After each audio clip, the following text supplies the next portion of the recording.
बाद एक बार फिर आपका स्वागत है। बिहार की 4 सीटों पर उपचुनाव के लिए वोटिंग हुई। 4 सीटों पर जनता ने अपना फैसला सुना दिया है, लेकिन इस फैसले का ऐलान होने में वक्त है। 23 नवंबर को इसका पता चलेगा, लेकिन फैसला आने से पहले ही सियासी दलों ने अपनी अपनी जीत के दावे शुरू कर दिए हैं। इंडिया ब्लॉक को लगता है कि चारों सीट पर किला फतेह हो गया है, तो एनडीए को अपनी रणनीति और सीएम के फेस पर पूरा भरोसा है कि जनता 19 साल के काम का परिणाम देगी। लेकिन किसके दावे में कितना दम है, इसका पता 23 नवंबर को ही चलेगा। 4 सीटों पर जनता ने किया फैसला। मतदान खत्म होने के साथ दावे शुरू। इंडिया ब्लॉक या एनडीए, किसकी होगी जीत? लोकतंत्र के इस पर्व में जनता ने अपना मत दे दिया है।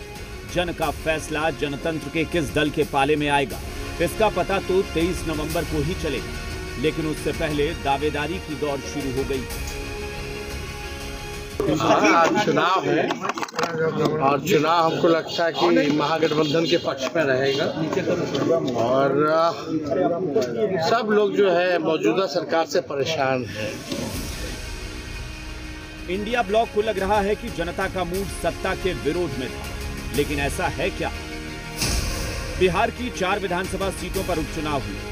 भोजपुर की तरारी सीट पर 2020 में सीपीआई माले ने कब्जा किया। उपचुनाव में सीपीआई माले और बीजेपी के बीच मुकाबला है और इस मुकाबले में तीसरा कोण जनसुराज ने बनाया। वहीं रामगढ़ की सीट पर 2020 में आरजेडी ने जीत दर्ज की। इस बार भी मुकाबला आरजेडी का बीजेपी से ही है और रामगढ़ में इन दावेदारों को चुनौती बीएसपी दे रही है। वहीं गया के इमामगंज सीट पर 2020 में मांझी की हिंदुस्तानी अवाम मोर्चा को जीत मिली।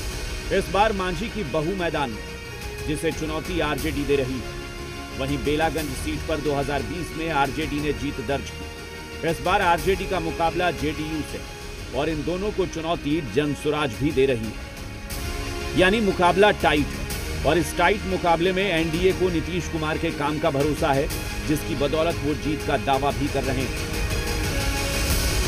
नीतीश कुमार के नेतृत्व में बिहार में जो हम लोगों ने काम किया है, हम लोगों को पूरा भरोसा है कि ये चारों सीट एनडीए के पक्ष में जाएगा।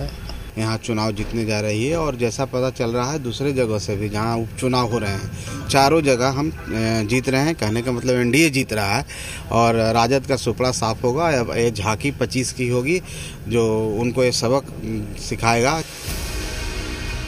वैसे देखा जाए तो इस उपचुनाव के परिणाम से न सरकार का समीकरण बिगड़ेगा, न विपक्ष का पलड़ा भारी हो जाएगा। लेकिन इस चुनाव का परिणाम 2025 का भविष्य तय करने का रास्ता जरूर दिखाएगा। गया से रूपेंद्र के साथ शिवम, जी मीडिया,